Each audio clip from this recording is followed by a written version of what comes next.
بسم الله الرحمن الرحيم والثاني إن مثل عيسى عند الله كمثل آدم خلقه من تراب ثم قال له كن فيكون فخلقه وما بعده تفسير لمثل آدم. غیر محل اعراب والے جملوں میں سے تیسرا جملہ تفسیریہ ہے۔ جملہ تفسیریہ کی تعریف اور پہلی مثال گزشتہ درس میں بیان کر دیا ہے۔ آج جملہ تفسیریہ کی دوسری اور تیسری مثال دیتے ہیں۔ جملہ تفسیریہ کے سلسلے میں قرآن کی آیت ہے سورہ آل عمران کی آیت ان مثل عیسیٰ عند اللہ کمثل آدم خلقہ من تراب ثم قال له کن فیکون۔ اس آیت میں اللہ نے فرمایا ان مثل عیسیٰ عند اللہ، بے شک اللہ کے نزدیک حضرت عیسیٰ کی مثال کمثل آدم کی مثال ہے۔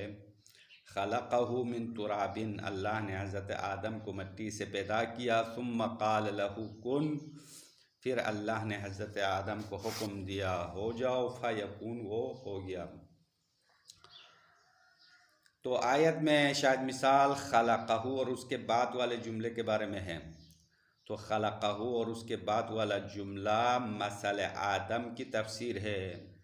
اما یہ تفسیر لفظی نہیں ہے، الفاظ کی تشریح نہیں ہے، بلکہ تفسیر معنوی ہے۔ لفظی تفسیر قرار نہیں دے سکتے ہیں کیونکہ حضرت آدم کی خلقت کا جو طریقہ ہے اور حضرت عیسیٰ کی خلقت کا طریقہ تو ایک جیسے نہیں ہے۔ حضرت آدم کو اللہ نے مٹی سے پیدا کیا، حضرت عیسیٰ کو معجزے سے پیدا کیا ہے۔ تو لفظی تفسیر نہیں ہے بلکہ کہتے ہیں معنوی تفسیر ہے۔ تفسیر معنوی ہے، مطلب یہ ہے کہ حضرت عیسیٰ کی شان اللہ کے نزدیک حضرت آدم کی شان ہے۔ حضرت آدم شان بمعنی حالت، یعنی حضرت عیسیٰ کی حالت، خلقت کی حالت حضرت آدم کی خلقت کی حالت ہے کہ عام عادت سے نکلنے میں۔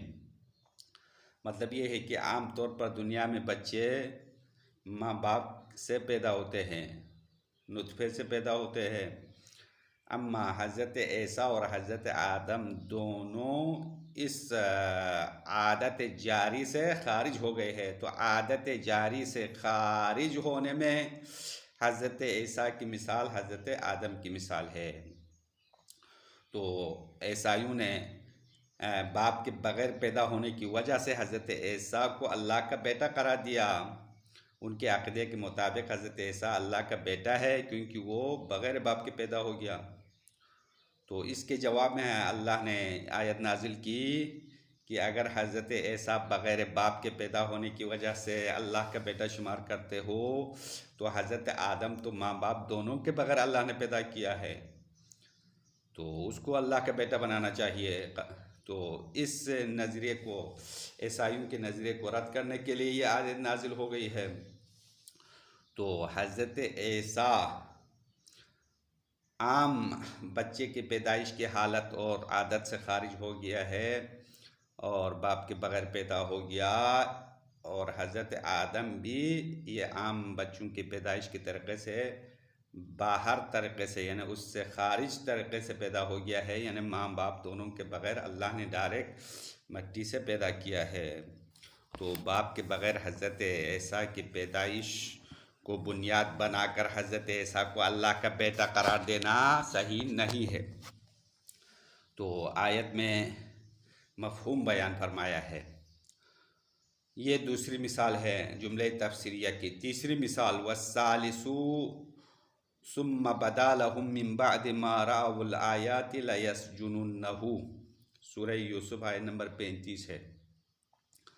جملہ تفسیریہ کی تیسری مثال سورہ یوسف کی آیت ہے۔ آیت یہ ہے ثم بدا لهم، پھر ان کے لیے بدا ہوا، بدا یعنی ان کے لیے ظاہر ہوا۔ بدا کا اصلی معنی ظاہر ہونا ہے، یہاں پہ ان کے دل میں رائے پیدا ہونا معنی ہے، یعنی ان مصر کے بادشاہ اور اس کے یا ملکہ اور ان کے جو وزیر اعظم وغیرہ ہے ان کے ذہن میں یہ بات پیدا ہو گئی من بعد ما رأوا الآیات، حضرت یوسف کے پاک دامنی کی نشانیاں دیکھنے کے بعد ان کے لیے کیا رائے پیدا ہوا؟ لَيَسْجُنُنَّهُ، ضرور بضرور حضرت یوسف کو زندان میں ڈالنا ہے۔ بس حضرت یوسف زندان میں ڈالنا ان کے لیے رائے پیدا ہو گئی، یعنی ان کے دل میں یہ بات آ گئی کہ کچھ مدت تک اپنے آبرو بچانے کے لیے حضرت یوسف کو جیل میں ڈالے۔ اب اس آیت میں لَيَسْجُنُنَّهُ یہ جملہ ہے، جملے فعلیہ ہے۔ اس جملے کے بارے میں بہت سارے اختلافات اور اقوال ہے۔ اس جملے کی 4 ترکیبیں یہاں بیان کی گئی ہے۔ پہلی ترکیب اور دوسری ترکیب کے مطابق شاید مثال ہے، جملے تفسیریہ ہے۔ باقی ترکیبوں کے مطابق جملے تفسیریہ نہیں ہے۔ آج ہم خلاصے میں اسی 4 صورتوں کو یا 4 ترکیبوں کو بیان کریں گے۔ سب سے پہلی ترکیب جو ہمارے شاید مثال ہے وہ ہے لَيَسْجُنُنَّهُ، بدا کے اندر ضمیر ہے، ضمیر ہوا ہے جو البدا کی طرف، یعنی خود بدا سے مصدر ہے، اس مصدر کی طرف لوٹنے والی ضمیر ہے، اس ضمیر کے لیے تفسیر ہے۔ یہ پہلی ترکیب ہے۔ اور دوسری ترکیب صاحب کتاب کا نظریہ ہے لَيَسْجُنُنَّهُ ڈائریکٹ بدا کی ضمیر کے لیے تفسیر نہیں ہے، بلکہ لَيَسْجُنُنَّهُ قسم مقدر کے لیے جواب ہے۔ پھر قسم اور جواب قسم دونوں مل کر تفسیر ہے۔ بس یہ تفسیر ہونے کی صورت میں بھی 2 نظریات ہو گیا۔ ایک نظریے کے مطابق لَيَسْجُنُنَّهُ ضمیر ہوا کے لیے تفسیر قرار دیتے ہیں۔ دوسری ترکیب کے مطابق قسم مقدر کے لیے جواب قرار دیتے ہیں، پھر قسم اور جواب قسم دونوں جملوں کا مجموعہ بدا کی ضمیر کے لیے تفسیر قرار دیتے ہیں۔ اب یہاں پہ درمیان میں کوئی اشکال کر سکتا ہے کہ قسم تو انشاء ہے، جملہ تفسیریہ خبریہ ہونا چاہیے، انشاء تفسیر نہیں بننا چاہیے، یہ اشکال ہے۔ تو جواب میں صاحب کتاب کہہ رہے ہیں ٹھیک ہے، یہاں پہ تفسیر کرنے والا قسم ہم نے قرار دیا، لیکن حقیقت میں تفسیر کرنے والا جو جملہ ہے وہ جواب قسم ہے۔ قسم اور جواب قسم دونوں مل کر مجموعاً تفسیر کرنے والا ہے، اور حقیقت میں تفسیر کرنے والا جملہ جواب قسم ہے، اور جواب قسم جملہ انشاء نہیں ہے، لَيَسْجُنُنَّهُ جملہ خبریہ ہے۔ یہ ایک جواب دے دیا۔ اس کے بعد جب انشاء تفسیر ہونے کے بارے میں گفتگو شروع ہو گئی ہے، اس لیے درمیان میں ثم علم کے بعد صاحب کتاب اسی مسئلے کو واضح کرنا چاہتے ہیں کہ جملہ انشاء تفسیر ہونا بھی جائز ہے، منع نہیں ہے۔ آپ نے تو سوچا تھا جملہ انشاء تفسیر واقع نہیں ہو سکتی ہے، تو صاحب کتاب کہہ رہے نہیں، 2 جگہوں پر جملہ انشائیہ خود تفسیر ہونا جائز ہے۔ وہ 2 موارد ہے۔ پہلا مورد یہ ہے کہ مفسر انشاء ہو تو مفسر بھی جملہ انشاء ہونا صحیح ہے، یعنی مفسر و مفسر دونوں انشاء ہو تو جملہ انشاء تفسیر واقع ہونا درست ہے۔ یہ پہلا مورد ہے۔ دوسرا مورد یہ ہے کہ مفسر یعنی جس چیز کی تفسیر کی جاتی ہے وہ مفرد ہو اور جملے کا معنی ادا کرنے والا ہو، تو اس صورت میں بھی جملہ انشاء تفسیر واقع ہونا درست ہے، یعنی مفسر لفظ میں مفرد ہے اور جملے کا معنی ادا کرنے والا ہے، تو اس مفرد کے لیے جملہ انشائیہ تفسیر ہونا جائز ہے۔ جس طرح جملہ تفسیریہ کی پہلی مثال میں وَأَسَرُّوا النَّجْوَى الَّذِينَ ظَلَمُوا هَلْ هَذَا إِلَّا بَشَرٌ مِثْلُكُمْ والی مثال دیا ہے۔ یہاں پہ هَلْ هَذَا إِلَّا بَشَرٌ مِثْلُكُمْ یہ جملہ انشاء ہے، کیونکہ حل استفہامیہ ہے، انشاء ہے، اور اس کو ہم نے النجوى کے لیے تفسیر قرار دیا۔ تو النجوى اگرچہ لفظ میں مفرد ہے لیکن معنی جملہ ہے، کیونکہ نجوہ کا معنی سرگوشی ہے، تو سرگوشی میں ایک لفظ نہیں بولا جاتا ہے بلکہ پوری بات کر دیتا ہے، تو نجوہ معنی جملہ ادا کرنے والا مفرد ہے، اس کے لیے جملہ انشاء تفسیر ہونا بالکل جائز ہے۔ پھر کہہ رہے کہ وَأَسَرُّوا النَّجْوَى الَّذِينَ ظَلَمُوا میں حل حاضہ کو ہم نے نجوا کے لیے تفسیر قرار دیا، اور حل حاضہ جملے انشاء قرار دے رہے ہیں، در حالانکہ پہلے صفحے میں ہم نے کہا تھا حل حاضہ میں حل نفی کا معنی دے رہے ہیں، حل استفہام نہیں ہے، حل نفی کا معنی ہے، تو حل نفی ہے تو یہ جملے انشاء نہیں ہوگا بلکہ جملے خبریہ ہے۔ تو صاحب کتاب کہہ رہے کہ حل کو ہم نے معنی نفی لیا، تو اس کی وجہ یہ ہے چونکہ استثناء مفرغ ہے، الا بشر مثلکم، استثناء مفرغ کی وجہ سے قانون نحوی کی رعایت کرنے کی خاطر ہم نے حل بمعنی نفی لیا ہے، لیکن حقیقت میں حل اپنے معنی استفہام پر برقرار ہے، اور حل ھذا الا بشر مثلکم جملہ انشاء ہے، استفہام ہے، اور استفہام ہونے کے ساتھ ساتھ بھی نفی کا معنی بھی دے رہا ہے۔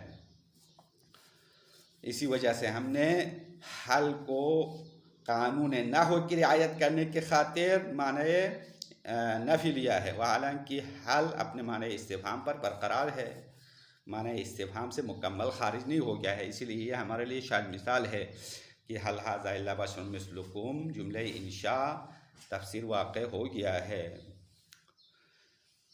یہاں تک لیسجننہ کے بارے میں دو ترکیب مکمل ہو گئی، یعنی ایک ترکیب لیسجننہ کو بدا کی ضمیر کے لیے تفسیر قرار دیا، دوسری ترکیب میں لیسجننہ قسم مقدر کے لیے جواب قرار دیا، پھر قسم اور جواب قسم دونوں مل کر بدا کی ضمیر کے لیے تفسیر قرار دیا، یہ دو ترکیب۔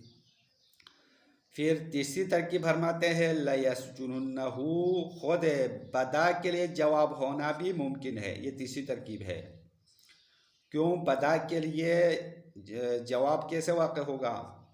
تو فرماتے ہیں چونکہ بدا افعال قلوب میں سے ہے، تو افعال قلوب بھی ان چیزوں کی طرح ہے جو جواب کے محتاج ہے، جیسا کہ قسم جواب کے محتاج ہے، شرط جواب کے محتاج ہے، اسی طرح افعال قلوب بھی جواب کی طرف محتاج ہے، یعنی کبھی کبھار افعال قلوب کے لیے بھی جواب واقع ہوتا ہے، جس طرح قسم کے لیے جواب واقع ہوتا ہے، افعال قلوب کے لیے بھی جواب واقع ہونا درست ہے، جیسے کہ شاعر نے ایک شعر پڑھا ہے اور اس شعر میں افعال قلوب کے لیے جواب لایا ہے، تو یہاں پہ بھی ہم بدا کے لیے لیسجننہ جواب قرار دیں گے، یہ تیسری ترکیب۔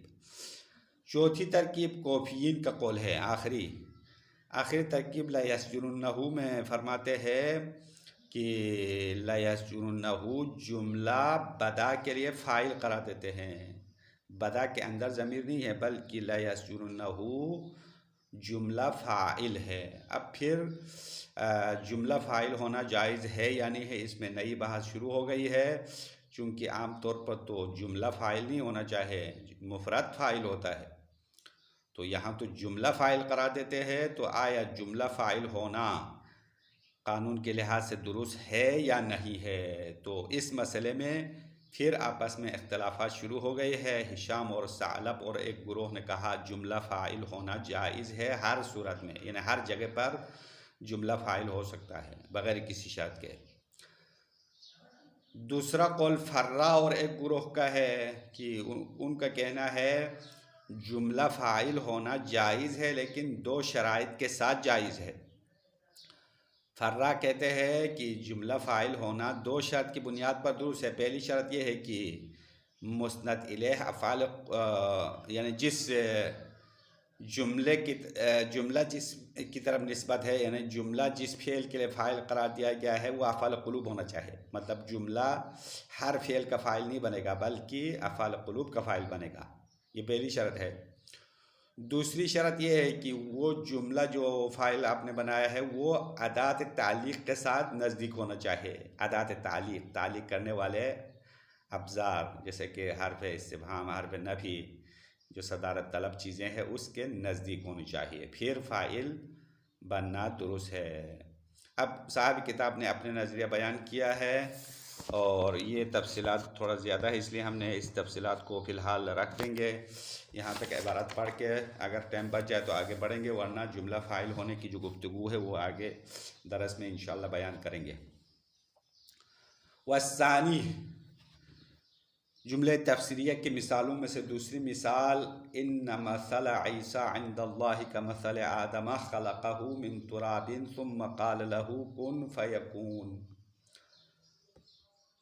جملے تفسیریہ کی دوسری مثال یہ آیت ہے۔ آیت کا ترجمہ ہم نے خلاصے میں پہلے بتا دیا، شاید مثال یہاں پہ صاحب کتاب نے بتایا فخلقہ وما بعدہ تفسیر لمثل آدم، فرماتے ہیں خلقہ اور اس کے بعد والا جملہ، خلقہ اور اس کے بعد والا ملا کے جملہ بنتا ہے، یہ جملہ تفسیر ہے مثل آدم کے لیے، مثل آدم کی تفسیر ہے، لا باعتبار ما یعطیہ ظاہر لفظ الجملہ۔ اب یہ تفسیر اس لحاظ سے نہیں ہے کہ جو جملے کے ظاہری لفظ عطا کرتا ہے، یعنی یہ تفسیر لفظی نہیں ہے، لفظ خلقہ من ترابین مثل آدم کی تفسیر نہیں ہے، کیونکہ حضرت آدم کو اللہ نے مٹی سے پیدا کیا، حضرت عیسیٰ کو مٹی سے پیدا نہیں کیا ہے، اسی لیے یہ تفسیر لفظی شمار نہیں کر سکتے ہیں۔ لا باعتبار ما یعطیہ ظاہر لفظ الجملہ، جملے کے ظاہر لفظ جو معنی عطا کرتا ہے اس لحاظ سے تفسیر نہیں ہے۔ وہ کیا ہے لفظ ظاہری جو معنی ہے من کونہ، یہ من بیانیہ ہے، من کونہ قدر جسدا من طین ثم کونا، ظاہری لفظ جو معنی عطا کرتا ہے وہ یہ ہے کہ حضرت آدم کو اللہ نے مٹی سے جسد بنایا، جسم بنایا، ثم کونا پھر اس کو تخلیق کی گئی، یا ثم کونا پھر اس کو اللہ نے ایجاد کیا۔ اس لحاظ سے حضرت آدم اور حضرت عیسیٰ ایک جیسے نہیں ہیں، بل باعتبار المعنی، بلکہ تفسیر معنی کے لحاظ سے ہے، ای ان شأن عیسیٰ کشأن آدم فی الخروج عن مستمر العادہ وهو التولد بین ابوین، بلکہ تفسیر معنی کے لحاظ سے ہے، ای ان شأن عیسیٰ، حضرت عیسیٰ علیہ السلام کی حالت کشأن آدم، حضرت آدم کی حالت کی طرح ہے، فی الخروج عن مستمر العادہ، عادت جاری سے خارج ہونے میں حضرت عیسیٰ کی شان اور حالت حضرت آدم کی شان کی طرح ہے۔ وہ عادت مستمرہ، عادت جاری کیا ہے؟ وہ التولد بین ابوین، ماں باپ کے بیچ میں بچے کی پیدائش ہے۔ عام طور پر دنیا میں بچے ماں باپ کے بیچ میں پیدا ہوتے ہیں، ماں باپ سے بچے پیدا ہوتے ہیں، اما حضرت آدم اور حضرت عیسیٰ دونوں اس عادت سے نکل گئے ہیں۔ آیت کا مفہوم یہ ہے، یہ جملے تفسیریہ کی دوسری مثال ہے۔ والثالث، تیسری مثال، ثم بدا لهم من بعد ما رأوا الآیات لیسجننہ، جملے تفسیریہ کی مثالوں میں سے تیسری مثال سورہ یوسف کی آیت ہے کہ ثم بدا لهم، پھر ان کے لیے یہ بات ظاہر ہو گئی، من بعد ما رأوا الآیات، نشانیاں دیکھنے کے بعد، حضرت یوسف کی پاک دامن ہونے کی نشانیاں دیکھ لیا، پھر بھی ان کے ذہن میں یہ بات آ گئی کہ لَيَسْجُنُنَّهُ، ضرور بضرور اس کو جیل میں ڈالے، کچھ مدت تک حضرت یوسف کو زندان میں ڈالنے کی رائے ان کے لیے پیدا ہو گئی۔ اب یہاں پہ شاید مثال لَيَسْجُنُنَّهُ والے جملے میں ہے۔ اس جملے میں جیسا کہ میں نے پہلے خلاصے میں بتا دیا، اس کی 4 ترکیبیں ہیں۔ پہلی ترکیب فَجُمْلَةُ لَيَسْجُنُنَّهُ قِيلَ هِيَ مُفَسِّرَةٌ لِلضَّمِيرِ فِي بَدَا، جملہ لیسجننہ کے بارے میں قیل کہا گیا، اب یہ قائل کون ہے پتہ نہیں ہے، پہلا قول یہ ہے، کہا یہ ہے کہ یہ بدا کی ضمیر کے لیے تفسیر ہے، ضمیر بدا کی تفسیر کرنے والا جملہ ہے، الراجع الی البدا المفہوم منہ، اور بدا کے اندر جو ضمیر ہے وہ خود بدا سے جو مصدر ہے اس کی طرف لوٹنے والی ہے، یعنی اس کا مرجع پہلے نہیں ہے بلکہ خود لفظ بدا کا مصدر البدا کی طرف لوٹنے والی ضمیر ہے۔ یہ مفسرۃ للضمیر فی بدا، یہ جملہ بدا کے اندر موجود ضمیر کے لیے تفسیر کرنے والا ہے، الراجع الی البدا المفہوم منہ، اور وہ ضمیر اس بدا کی طرف لوٹنے والی ہے جو المفہوم منہ لفظ بدا سے سمجھ میں آتا ہے۔ یہ ایک ترکیب ہے، قیلہ کسی نے کہا، یہ قائل کون ہے پتہ نہیں ہے۔ وَالتحقیق انہا جواب لقسم مقدر، والتحقیق یعنی صاحب کتاب کا نظریہ ہے صاحب کتاب فرماتے ہیں تحقیق یہ ہے کہ انہا جواب لقسم مقدرین لا یسجنون والا جملہ قسم مقدر کے لیے جواب ہے. وَأَنَّ الْمُفَسِّرَ مَجْمُوعُ الْجُمْلَتَيْنِ اور تفسیر کرنے والا دونوں جملوں کا مجموعہ ہے. قسم اور جواب قسم دونوں مل کر مفسر ہے. پھر یہاں سے اشکال مقدر کا جواب دیتے ہیں کہ انشاء، قسم تو انشاء ہے، انشاء تفسیر کیسے واقع ہو گیا؟ تو اس کا جواب صاحب کتاب دے رہے وَلَا يَمْنَعُ ذَلِكَ كَوْنُ الْقَسَمِ إِنشَاءً. وَلَا يَمْنَعُ ذَلِكَ اشارہ جو ہے تفسیر واقع ہونے کی طرف ہے. قسم انشاء ہونا تفسیر واقع ہونے سے منع نہیں کرنے والا ہے. یعنی انشاء یہاں پہ تفسیر واقع ہونے سے کوئی معنی نہیں ہے، کیونکہ لأن المفسر هنا انما هو المعنى المتحصل من الجواب، کیونکہ حقیقی معنوں میں در حقیقت تفسیر کرنے والا وہی معنی ہے جو جواب سے حاصل ہوتا ہے. جواب قسم سے جو معنی حاصل ہوتا ہے وہ ہے مفسر، لیکن ظاہراً ہم قسم کو بھی ملا کے قسم اور جواب قسم کو تفسیر قرار دیتے ہیں، لیکن حقیقت میں جواب قسم سے جو معنی حاصل ہوتا ہے وہ مفسر ہے. وَهُوَ خَبَرِيٌّ لَا إِنشَائِيٌّ اور جواب قسم سے جو مطلب حاصل ہوتا ہے وہ خبر ہے، انشاء نہیں ہے. وَذَلِكَ الْمَعْنَى هُوَ سِجْنُهُ عَلَى نَبِيِّنَا وَآلِهِ وَعَلَيْهِ السَّلَامِ اور جواب قسم سے جو معنی حاصل ہوتا ہے وہ کیا ہے؟ حضرت یوسف علیہ السلام کو جیل میں ڈالنا، یہ معنی جواب ہے. لا یسجنونہ یعنی حضرت یوسف کو زندان میں ڈالنا، یہی مطلب ہے، اور یہ مطلب جو ہے ان کے ذہن میں آ گیا تھا. فہذا هو البدا الذی بدا لهم اور یہ معنی وہی بدا ہے جو ان کے لیے ظاہر ہو گیا، ان کے ذہن میں یہ بات آ گئی کہ اپنے آبرو اور اپنے حیثیت کو بچانے کے لیے کچھ عرصہ حضرت یوسف بے گناہ کو جیل میں ڈالے. بس یہ جملہ انشاء ہے لفظاً، لیکن معنی کے لحاظ سے خبری ہے. تو یہاں پہ انشاء تفسیر کے لیے واقع ہونے والا اشکال رد ہو گیا. ثم علم کے بعد کہتے ہیں پھر ہم ایک قدم آگے بڑھ کے کہتے ہیں جملہ انشاء تفسیر ہونا کوئی منع نہیں ہے. آپ نے تو اشکال کیا جملہ قسم انشاء ہے اور تفسیر واقع ہونا صحیح نہیں ہے، تو ہمارا یہ کہنا ہے کہ نہیں، جملہ انشاء خود تفسیر واقع ہو سکتا ہے، کوئی مسئلہ نہیں ہے.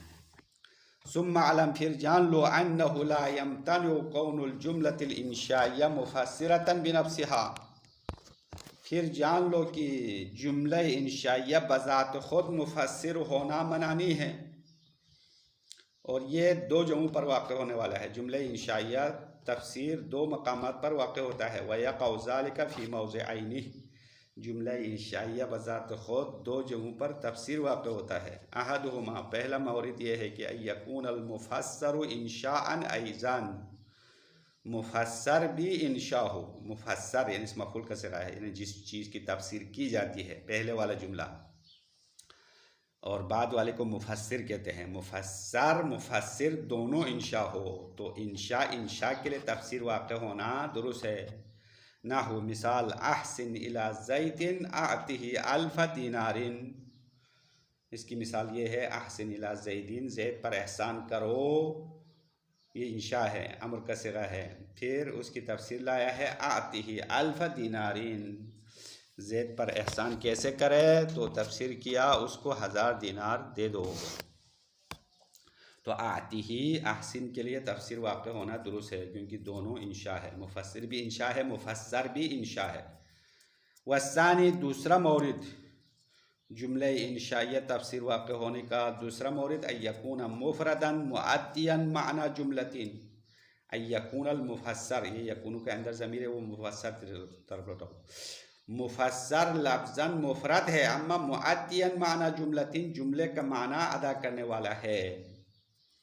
مفسر ظاہراً مفرد ہے لیکن حقیقت میں جملے کا معنی ادا کرنے والا ہے. تو جملہ ایسے مفرد کی تفسیر ہونا درست ہے. جملہ انشاء اس مفرد کی تفسیر واقع ہونا صحیح ہے. نہ ہوا السبع النجوى الذین ظلموا هل هذا الا بشر مثلکم. جملہ تفسیریہ کی پہلی مثال ہم نے دیا هل هذا الا بشر مثلکم، یہ جملہ استفہامیہ ہے، انشاء ہے، اور اس کو النجوى کی تفسیر قرار دیا، اور نجوى لفظاً مفرد ہے، معنی جملہ ہے. پھر یہاں پہ کوئی درمیان میں دوبارہ اشکال کرے گا، بھائی پہلے تو ہم نے حال بمانے نفی لیا تھا، تو حال نفی کا معنی لیا تو جملہ انشاء نہیں رہے گا، استفہام ختم ہو گیا. تو جواب میں صاحب کتاب کہہ رہے نہیں، ہم نے قانون نحو کی رعایت کے لیے حل کو نفی کا معنی دیا تھا، حالانکہ حل معنی استفہام سے مکمل طور پر خارج نہیں ہوا ہے. وَإِنَّمَا قُلْنَا فِي مَا مَضَىٰ، بے شک ہم نے گزشتہ بحث میں کہا ان الاستفہام مراد بہ النفی، بے شک استفہام سے نفی مراد ہے کہا. تو یہ کیوں کہا؟ تفسیراً لما اقتضاہ المعنی، معنی کے تقاضا کی تفسیر کرتے ہوئے. وَأَوْجَبَتْهُ الصَّنَاعَةُ، اور صنعت النحو، قانون نحو جس چیز کو واجب بناتا ہے اس کے لیے ہم نے کہا. لأجل الاستثناء المفرق، کیونکہ مفرق کے خاطر حل معنی نفی لینا پڑے گا، کیونکہ استثناء مفرق کلام موجب میں نہیں آتا، کلام منفی میں آتا ہے. تو اس خاطر ہم مجبور ہے کہ حل معنی نفی لے لے. لا ان التفسیر اوجب ذالک، نہ ان کی تفسیر معنی، تفسیر یعنی معنی اس کو واجب بنائے، یعنی حقیقت میں تفسیر قرار دینے کے لیے ہم نے یہ نہیں کیا. حل ھذا الا بشر مثلکم، نجویٰ کی تفسیر قرار دینے کے لیے حل نفی کے معنی لینے کی ضرورت نہیں ہے. وہ حل اپنے استفہام پر ہوتے ہوئے تفسیر واقع ہونا درست ہے، جیسا کہ ہم نے ابھی دوسرا مورد اسی مورد کو لایا کہ جملہ انشاء مفرد کی تفسیر واقع ہونا درست ہے. تو تفسیر اس معنی کو تبدیل کرنے کی تقاضا کرنے والا نہیں ہے. لا ان تفسیر اوجب ذالک، نہ ان کی تفسیر نے اس طرح معنی کرنے کو واجب بنایا ہو، ایسا نہیں ہے.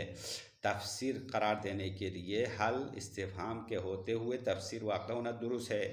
تو حل معنی نفی لینا استثناء مفرق کے خاطر ہم نے ایسا کیا ہے، ورنہ کوئی اور وجہ نہیں ہے.